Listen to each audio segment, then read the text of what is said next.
Hello everyone, I welcome you all to my YouTube channel Mathsball where we discuss about mathematics and different concepts that may trouble you guys. Okay, पिछले videos के comments section और जो भी मुझे reviews मिले उसके base पे मैंने डिसाइड किया है कि this videos that I post it should be bilingual और may be in Hindi most probably, ताकि ज़्यादा से ज़्यादा लोगों को समझ में आए। जिसको हिंदी में प्रॉब्लम है वो इंग्लिश में भी समझ पाए और जिसको इंग्लिश में प्रॉब्लम है वो हिंदी में समझ पाए। तो I will be trying to explain this topic in both the languages.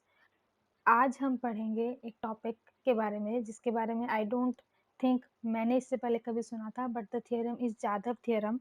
One of my viewer commented it in my previous video that please explain this theorem, so that is why I'm bringing this video to you.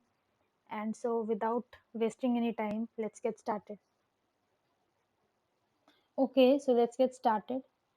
समझते हैं पहले इसकी statement क्या कहती है। इसकी statement कहती है कि अगर ए बी सी तीन कॉन्जिक्यूटिव नंबर्स हैं और उनके बीच का कॉमन डिफरेंस डी है, तो the difference between the square of second term and the product of first and third term will always be the square of the common difference. मतलब अगर A B और सी तीन कॉन्जिक्यूटिव नंबर हैं, A B C, consecutive का मतलब हो गया लगातार, और उनका जो कॉमन डिफरेंस है that is D. Common difference का मतलब हो गया कि अगर मैं ए में डी ऐड करूं तो बी आए और बी में डी ऐड करूं तो सी आए, मतलब इनके बीच का जो डिफरेंस है वो सेम है and that is equal to D. तो स्टेटमेंट ये है कि मिडिल टर्म का स्क्वायर और फर्स्ट और थर्ड टर्म का प्रोडक्ट, इसका डिफरेंस हमेशा कॉमन डिफरेंस का स्क्वायर आएगा। तो हम यही चीज प्रूव करेंगे और कॉन्जिक्यूटिव तीन नंबर और कॉमन डिफरेंस डी हम लेके चलेंगे। That will be the given of the statement. ठीक, तो अब इसको प्रूव करने के लिए what will we do here is given. Let's write what is given in this theorem. Given है a b c are three consecutive numbers. If they are three consecutive numbers and the common difference is d, तो इसका मतलब है मैं लिख सकती हूँ a plus d is b and b plus d is c। तो एक ही टर्म में लिखना चाहूंगी, तो मैं कैसे लिखूंगी? a को लिख सकते हैं b माइनस डी और c को लिख सकते हैं b प्लस डी।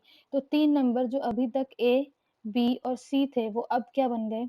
a की जगह लिखा b minus D and then b and then b plus d. What I did, I simply substituted the value in terms of b and d.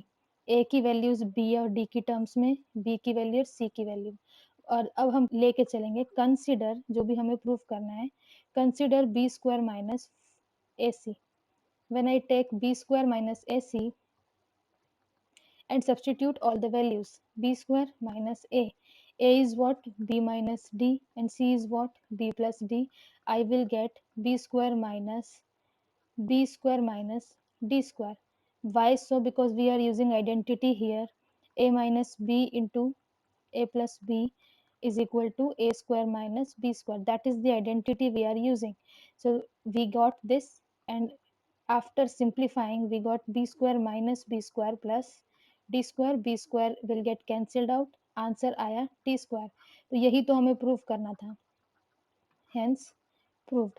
So basic statement इसमें थी कि तीन consecutive numbers हैं और उसके बाद उसका कॉमन डिफरेंस d है, और हमने क्या किया? हमने ये प्रूव कर दिया कि बी स्क्वायर और ए सी के बीच का डिफरेंस हमेशा कॉमन डिफरेंस का स्क्वायर ही रहेगा। So that's it guys, that's it for today. Please like, share and subscribe. Hit the bell icon that you see right next to your subscribe button, please, so that you can get all the notifications whenever I upload any video. All the best guys.